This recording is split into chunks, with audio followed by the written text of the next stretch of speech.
ఎస్ఐఆర్పై alert. అప్రమత్తమైన రాజకీయ పార్టీలు, బూత్ స్థాయి నుంచే నిఘా, గ్రేటర్లో దొరకని ఏజెంట్లు. ఇప్పుడు ఎస్ఐఆర్ అలర్ట్ అయింది. ఇప్పుడు ఓట్లని సెక్యులర్స్ కొంతమంది ఉంటారు, సరే అన్నీ ఒకే రకంగా ఆలోచన చేస్తారు. కొంతమంది ఏం చేస్తున్నారంటే ఇప్పుడు కొన్ని ఓట్లు తొలగించే ఆలోచనలోని వచ్చేసి ఇప్పుడు బెంగాల్లో 95 లక్షల ఓట్లు తొలగించారు, తమిళనాడులో కొన్ని ఓట్లు తొలగించారు. అంటే అనుకూలమైన ఓట్లు పోవు, మిగతా ఓట్లు మాత్రం ఖచ్చితంగా పోయి మరి ఇక్కడ ఏం సాధిస్తారు ఏందనేది తెలియదు. అయితే మహేష్ కుమార్ గౌడ్ గారు కూడా ఏమన్నారంటే, సరే ఈ ఓట్లు అంటే ఇప్పుడు వాళ్ళు ఎట్లా తొలగిస్తారు ఏందనేది ఇప్పుడు వాళ్ళు మొత్తం లైన్లోకి దిగినాక తెలుస్తుంది వాళ్ళది. అంటే ఎన్ని తొలగిస్తారు, ఎన్ని ఉంచుతారు, ఎన్ని తీసేస్తారు, ఎవరెవరు తీసేస్తారు, ఎంతమంది రోడ్ల మీదకి వస్తారు అనేది ఇప్పుడు నెక్స్ట్ తెలుస్తుంది. మహేష్ కుమార్ గౌడ్ అంటూనే ఉన్నాడు, ఈ ఓట్లు కాదు, ఇప్పుడు తెలంగాణలో ముఖ్యంగా ఫస్ట్ ఏమనుకున్నారంటే బీజేపీ బీఆర్ఎస్ కలిసి పోటీ చేద్దామని అనుకున్నారు. కానీ అక్కడ పొత్తు చంద్రబాబు కుదరనిస్తలేడు.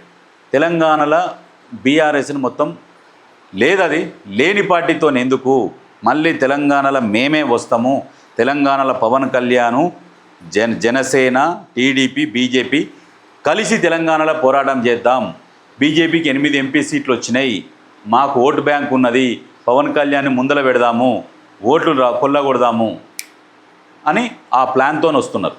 అయితే మీరు ఏ ప్లాన్తో వచ్చినా ఎట్లా వచ్చినా జనాల మైండ్లో ఒకటి ఫిక్స్ అయిపోయింది. ఏంటంటే తెలంగాణ ఇచ్చిన పార్టీ, తెలంగాణ తెచ్చిన పార్టీ కాంగ్రెస్ పార్టీ. కాకపోతే ఈ మధ్య భాగంలో ఈ ఒక 10 ఏళ్ళు మిస్ అయిపోయి వేరే వాళ్ళ చేతుల పడి తెలంగాణ ఆగమైపోయింది. ఆ ఆగమైపోయిన తెలంగాణని బాగు చేస్తున్నది ఇప్పుడు కాంగ్రెస్ పార్టీ. ప్రజలకు కూడా ఒక నమ్మకం అనేది ఏర్పడ్డది, రేవంత్ రెడ్డి పరిపాలన మీద ఒక నమ్మకం ఏర్పడ్డాక ఏం చేస్తున్నారంటే ఒక 10 సంవత్సరాలు ఫస్ట్ అవకాశం ఇవ్వాలి, కంపల్సరీ ఇస్తే ఎట్లా పరిపాలిస్తాడు, ఏం చేస్తున్నాడు, ఇంకా ఏంది అంటే ఇప్పుడు కొన్ని స్టార్ట్ అయినాయి. ఫ్యూచర్ సిటీ కావచ్చు, అక్కడ లగ్చర్లు కావచ్చు, కొన్ని ఇప్పుడు ఖమ్మము, వరంగల్లు వీటన్నిటికి ఓఆర్ఆర్లు వేసేసి అక్కడ ఎయిర్పోర్ట్లు తీసుకొచ్చిండు. కేంద్రంతో కొట్లాడి మరి మనకు రావాల్సినవి తెస్తున్నాడు. సరే మొత్తం అడగకుండా అసలే ఇయ్యరాలు, అడిగి రూపాయి తిన్నా మనకు రిటర్న్ ఇస్తుంది కూడా 30 పైసలు ఇస్తున్నారు. మిగతా రాష్ట్రాలకేమో 10 రూపాయలు 5 రూపాయలు ఇస్తున్నారు. రూపాయి ఆదాయం ఉంటుంది ఆ స్టేట్ నుంచి. కానీ వీళ్ళు 10 రూపాయలు 5 రూపాయలు ఆ స్టేట్లకు ఇస్తారు. ఎవరికి? బీజేపీ పాలిత రాష్ట్రాలకు. ఇక్కడ కాంగ్రెస్ పాలిత రాష్ట్రం కదా, అందుకనే ఇక్కడ తక్కువ ఇస్తారు. అయినా కానీ పోరాటం చేసుకుంటూ ఇవన్నీ తీసుకొని వస్తూ డెవలప్ చేస్తుండ్రు. అయితే కొంతమంది చదువుకున్న వాళ్ళు ఏం ఆలోచిస్తున్నారంటే రేవంత్ రెడ్డి గురించి బాగానే కష్టపడుతున్నాడు, కానీ సమయం ఒక 10 సంవత్సరాలు ఇస్తే అద్భుతంగా చేస్తాడనేది చాలామంది చెప్తున్నారు.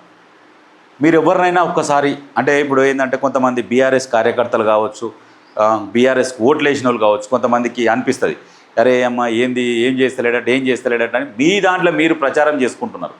ఆ ప్రచారాన్ని పక్కకు పెట్టి, పార్టీ కండువాలు పక్కకు పెట్టి ఒక డెప్త్గా ఆలోచన చేస్తే మీకు అర్థమవుతుంది రేవంత్ రెడ్డి ఏం చేస్తుండు. నిత్యం పొద్దున్న లేచి సాయంత్రం వరకు ఏ పని చేస్తున్నాడు, ఏడముంటున్నాడు, వార్తలలో దొరికిపోతాడు. మీకు ఆలోచన చేయి, రాష్ట్రం కోసం ఎటువంటి నిర్ణయాలు తీసుకుంటుండు, ఏమేం చేస్తుండు అనేది మీరు ఒకసారి క్లియర్గా మీరు చదువుకున్న వాళ్ళు సెర్చ్ చేసుకోవచ్చు.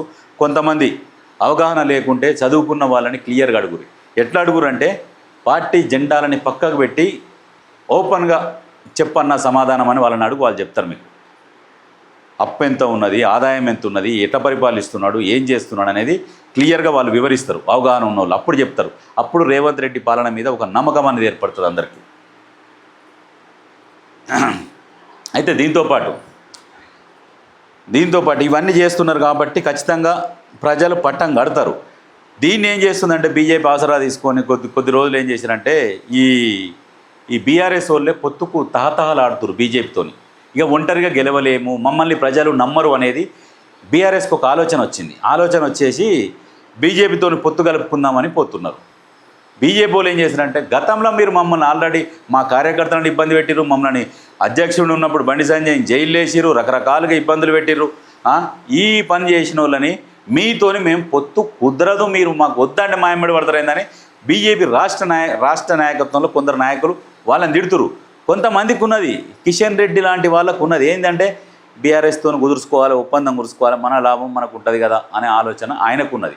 కానీ నికార్సైన కొంతమంది నాయకులు ఉన్నారు బీజేపీలో, వాళ్ళకు మాత్రం అసలు బీఆర్ఎస్ అంటే అసలు అవినీతి చేసింది, ప్రజలు బొందబెట్టిర్రు, వాళ్ళతో మనకు దోస్తానా వద్దు అని కుండ బదలు కొట్టినట్టు చెప్పేసింది. దొంగతోని మనకెందుకు దోస్తానా, సింగిల్గానైనా కొట్లాడదాం అనే బీజేపీ చూస్తున్నది. దీనికి స్కెచ్ ఏమో చంద్రబాబు నాయుడు ఏమో ముగ్గురం కలిసే పోటీ చేద్దాం తెలంగాణలోనేమో ఆయన స్కెచ్ చేస్తున్నాడు. ఈ రకంగా నడుస్తున్నది అన్నట్టు. కానీ ఏం నడిచినా ఏం చేసినా ప్రజలు చివరిగా పట్టం కట్టేది రేవంత్ రెడ్డికి పట్టం కడతారు, కాంగ్రెస్ పార్టీకి పట్టం కడతారు. ఎందుకంటే తెలంగాణ ఇచ్చిన పార్టీ, తెలంగాణ తెచ్చింది కూడా. కాబట్టి ప్రజలకు ఒకటి మైండ్లో ఫిక్స్ అయిపోయింది, వస్తే కాకపోతే ఎన్నో కొన్ని 5% 10% ఓట్లు ఏమైనా చీల్స్తుండొచ్చు. ఎవరు చీలుస్తారు? అవతల చీలుస్తారు. ఫైనల్గా మాత్రం మళ్ళీ నెక్స్ట్ కాంగ్రెస్ పార్టీ అధికారంలోకి వస్తుంది, గుర్తుపెట్టుకోరు.